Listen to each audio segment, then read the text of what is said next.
Assalamualaikum warahmatullahi wabarakatuh. Salam sejahtera kembali dengan mata pelajaran Pendidikan Agama Islam untuk warga belajar paket C kelas 11. Baik, materi pertama untuk kelas 11 adalah materi toleransi sebagai alat pemersatu bangsa. Itu yang pertama adalah menghormati orang lain itu perlu. Dalam hal ini adalah orang lain sebagai saudara sebangsa, tapi yang berbeda agama. Ada satu kisah dari Ali bin Abi Thalib yang hendak pergi ke masjid dengan buru-buru karena takut ketinggalan sholat subuh berjamaah. Tentunya di zaman Nabi Muhammad ya, yang menjadi imam adalah Nabi Muhammad. Di tengah perjalanan, beliau bertemu dengan kakek yang sedang berjalan pelan di depannya. Sang kakek ini diketahui kemudian adalah seorang Nasrani. Si sahabat Ali bin Abi Thalib ini enggan untuk mendahului kakek tersebut dikarenakan salah satu bentuk toleransi dan juga salah satu bentuk akhlak kepada orang yang lebih tua. Nah, di masjid itu Nabi Muhammad SAW ketika rukuk pada rakaat kedua itu lama sekali. Itu entah dikarenakan apa, tapi kemudian setelah selesai sholat, para sahabat itu bertanya pada Nabi, "Wahai Rasulullah, mengapa tadi rukuknya lama sekali, padahal Anda belum pernah melakukan hal itu sebelumnya?" Rasulullah kemudian menjawab, "Tadi Jibril datang dan meletakkan sayapnya di atas punggung saya dan menahannya cukup lama. Ketika ia melepaskan sayapnya, barulah saya bangun dari rukuk." Para sahabat lalu bertanya lagi, "Mengapa Jibril melakukan itu ya Nabi Muhammad?" "Saya tidak menanyakan hal itu kepada Jibril," jelas Rasulullah. Kemudian Jibril datang dan menyampaikan, "Hai Muhammad, tadi Ali bin Abi Thalib itu tergesa-gesa ingin melaksanakan sholat berjamaah. Akan tetapi di tengah perjalanan ada seorang kakek dan ia tidak mau mendahulunya karena sangat menghormati orang lain. Meskipun dia adalah seorang Nasrani. Jadi rukuknya itu ditahan lama agar Ali bin Abi Thalib itu mendapatkan satu rukuk sholat berjamaah dengan Nabi Muhammad SAW. Diambil dari cermin bening kisah kisah teladan jilid 1 kitab Fathur Rahman Al-Munawwar. Dari kisah ini bisa kita ambil sedikit kesimpulan bahwa di zaman Nabi Muhammad sendiri pun perilaku toleransi antar umat beragama sudah sangat dipraktekkan dalam kehidupan sehari-hari. Salah satunya Ali bin Abi Thalib bahkan untuk mendahului seorang kakek yang Nasrani pun tidak berkenan dikarenakan itu adalah bentuk toleransi dan menghormati kepada orang yang lebih tua dan juga menghormati orang lain yang beragama selain Islam pada waktu itu. Disebutkan juga dalam Quran surat Yunus, surat ke-10 ayat ke-41, Allah Subhanahu wa taala memberikan penegasan kepada Rasulnya, kepada Nabi Muhammad bahwa jika mereka mendustakanmu, katakanlah bahwa bagiku pekerjaanku dan bagi kalian pekerjaan kalian. Kalian berlepas diri dari apa yang aku kerjakan dan aku berlepas diri terhadap apa yang kalian kerjakan. Allah Subhanahu wa taala Maha Adil dan tidak pernah zalim. Bahkan Dia memberi kepada setiap manusia sesuai dengan apa yang diterimanya. Dari penjelasan ayat tersebut dapat kita ambil beberapa kesimpulan. Ada 3 kesimpulan, yaitu yang pertama, umat manusia yang hidup setelah diutusnya Nabi Muhammad SAW cuma terbagi menjadi 2 golongan. Golongan pertama adalah yang menerima dan beriman kepada Nabi Muhammad SAW. Golongan kedua adalah golongan umat yang mendustakan kerasulan Nabi Muhammad SAW, tidak beriman kepada Al-Quran. Kedua-duanya sama-sama disebut sebagai umat, memiliki pesan positif bahwa setiap orang yang hidup dari zaman Nabi Muhammad SAW sampai hari kiamat nanti punya kesempatan untuk masuk Islam. Jadi masih ada harapan. Jadi kita nggak boleh ketika di awal menyatakan dia orang kafir pasti masuk neraka, dia bukan Islam pasti masuk neraka. Padahal setiap orang di zaman Nabi Muhammad sampai hari kiamat nanti masih disebut sebagai umat Nabi Muhammad walaupun masih belum masuk Islam. Karena selama mereka masih hidup masih memiliki kesempatan untuk bisa masuk agama Islam.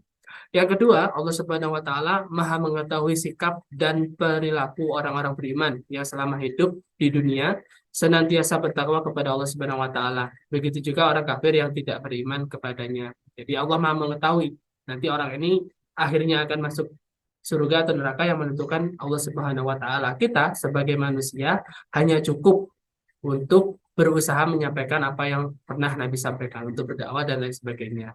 Masalah peribadatan selama masih hidup, ya terserah nafsi-nafsi. Kita beribadah sesuai anjuran agama Islam. Mereka yang non-muslim terserah beribadah dengan cara mereka masing-masing. Terkait hidayah, nanti Allah yang memutuskan.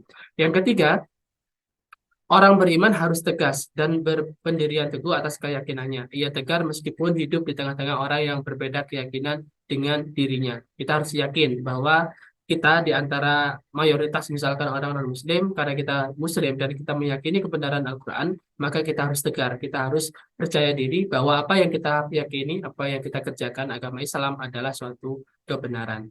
Ada satu riwayat yang diriwayatkan oleh At-Tirmizi dari Ibnu Umar. Maksudnya adalah anaknya Umar bin Khattab ini. Gitu. Sesungguhnya Rasulullah SAW bersabda, sebaik-baik sahabat di sisi Allah Subhanahu Wa Taala adalah yang paling baik di antara mereka terhadap sesama saudaranya, dan sebaik-baik tetangga di sisi Allah Subhanahu Wa Taala adalah yang paling baik di antara mereka terhadap tetangganya. Di sini disebut tetangganya, disebut temannya atau saudaranya, tidak menyebutkan saudara sesama muslim atau tetangga yang muslim. Jadi ini sifatnya universal kepada setiap orang yang hidup Islam ataupun tidak Islam. Selanjutnya materi yang akan kita bahas adalah menghindarkan diri dari perilaku yang tidak baik dan menjauhi tindak kekerasan. Dalam surat Al-Maidah, surat kelima ayat ke-32 ada 3 pelajaran yang bisa kita petik. Kesimpulannya, yang pertama adalah nasib kehidupan manusia sepanjang sejarah memiliki kaitan dengan orang lain. Sejarah kemanusiaan merupakan mata rantai yang saling berhubungan. Oleh karena itu, terputusnya sebuah mata rantai akan mengakibatkan musnahnya sejumlah besar umat manusia. Kalau dalam bahasa kita, bangsa yang besar adalah bangsa yang menghormati jasa para pahlawannya. Tanpa adanya pahlawan, bisa jadi kita sekarang nggak ada. Begitu juga dalam hal beragama. Bisa jadi agama Islam nggak akan berkembang dengan sedemikian besar sekarang kalau orang-orang Kristen waktu itu tidak melakukan apa yang pernah mereka lakukan. Mungkin bisa jadi ketika Fir'aun tidak berusaha untuk mengejar Nabi Musa alaihissalam dan akhirnya dia meninggal di Laut Merah, bisa jadi kita nggak tahu bahwa Nabi Musa adalah Nabi yang benar. Kita nggak tahu bahwa Nabi Musa adalah Rasulullah. Yang kedua, nilai suatu pekerjaan berkaitan dengan tujuan mereka. Pembunuhan seseorang, pembunuhan seseorang manusia dengan maksud jahat merupakan pemusnahan sebuah masyarakat. Tetapi keputusan pengadilan untuk melakukan eksekusi mati terhadap seseorang pembunuh dalam rangka kisos, kisos itu kalau ada pembunuhan, keluarga yang terbunuh hendak untuk melakukan balaskan atau ganti rugi berupa mengambil nyawanya juga. Itu ada hukumnya di Arab waktu itu. Merupakan sumber kehidupan masyarakat. Jadi ada 2 poin. Pembunuhan yang pertama adalah pembunuhan tanpa sebab. Pembunuhan yang memang niatnya jahat.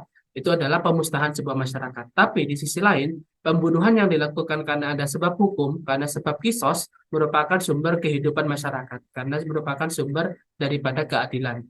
Yang ketiga, mereka yang memiliki pekerjaan yang berhubungan dengan penyelamatan jiwa manusia seperti dokter, perawat, atau polisi harus mengerti nilai pekerjaan mereka, menyembuhkan atau menyelamatkan orang yang sakit dari kematian, bagaikan menyelamatkan sebuah masyarakat dari kehancuran. Jadi sebagai seorang dokter, perawat, polisi tidak boleh membeda-bedakan ini suku A, ini suku B, ini agama A, ini agama B, tidak bisa. Karena dalam hal lingkup sosial tidak ada namanya perbedaan. Yang adalah kita sama-sama manusia. Tapi dalam lingkup peribadatan, maka di situ ada perbedaan. Agama Islam tidak boleh melaksanakan kegiatan peribadatan agama Kristiani misalkan. Begitu juga orang Kristen nggak boleh untuk melakukan kegiatan agama seperti orang Hindu ataupun Buddha. Seperti itu. Di Indonesia hukum yang mengatur tentang toleransi antar umat beragama ini dan mengatur tentang pelarangan melakukan tindak kekerasan termasuk kekerasan kepada anak di perundang-undangan adalah Undang-Undang Nomor 23 Tahun 2002 dan Undang-Undang Nomor 23 Tahun 2004. Berikut perilaku-perilaku toleransi yang harus dibina sesuai dengan ajaran Islam. Yang pertama adalah saling menghargai adanya perbedaan keyakinan. Masalah keyakinan ini nafsi-nafsi. Tiap orang masing-masing punya pendirian sendiri, punya keyakinan sendiri. Sebagai manusia yang sama-sama derajatnya, kita tidak punya hak untuk menjudge atau menghakimi orang lain bahwa dia salah, saya yang benar. Bahwa mereka yang salah, kita yang benar. Karena masalah keyakinan dari hati masing-masing tidak bisa diganggu-gugat oleh orang lain. Yang kedua, saling menghargai adanya perbedaan pendapat. manusia diciptakan dengan membawa perbedaan. Kita harus menghargai perbedaan tersebut. Karena dari perbedaan itulah tercipta keindahan-keindahan yang lain. Antara air dan api itu sesuatu yang berbeda. Tapi ketika duanya disatukan, bisa menjadi air hangat, bisa dicampurkan ke kopi, ke teh, dan sebagainya, malah bisa dinikmati. Yang ketiga, belajar empati. Empati artinya adalah ikut merasakan apa yang orang lain rasakan. Yaitu, misalkan ada orang kesusahan, walaupun dia orang Kristen, karena kita sesama manusia, secara manusiawi, kita merasakan apa yang mereka rasakan susahnya. Jadi kita membantu atas nama kemanusiaan, bukan atas nama keagamaan. Seperti itu. Berikut rangkuman dari materi video pertama tentang toleransi. Yang pertama adalah dalam kehidupan sehari-hari sikap toleran perlu dikembangkan. Yang kedua, dalam masalah keimanan atau masalah akidah dan peribadatan atau masalah ibadah, kita berpegang pada keyakinan tanpa bergeser sedikit pun, tetapi tetap menghargai orang lain yang berbeda keyakinan dengan kita dalam hal sosialnya. Yang ketiga, manusia diberi kebebasan untuk memilih agama atau keyakinan manapun, karena agama adalah hak asasi manusia atau pilihan masing-masing manusia.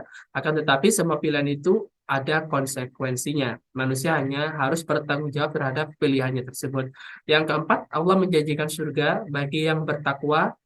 Yang bertakwa artinya yang takwa Allah, yang pasrah pada Allah, dan neraka bagi orang-orang yang zalim. Zalim artinya yang menempatkan sesuatu tidak pada tempatnya. Yang terakhir, dalam pergaulan hidup bermasyarakat antara umat Islam dan umat lain atau yang non-Islam, hendaknya kita saling menghormati dan menghargai, serta boleh bekerja sama dalam hal muamalah atau urusan duniawi, dan terwujudnya keamanan, ketertiban, kedamaian, dan kesejahteraan bersama. Demikian penyampaian video pada unit pertama tentang toleransi yang menjadi alat pemersatu bangsa. Kita bertemu dengan video-video selanjutnya. Terima kasih. Wassalamualaikum warahmatullahi wabarakatuh.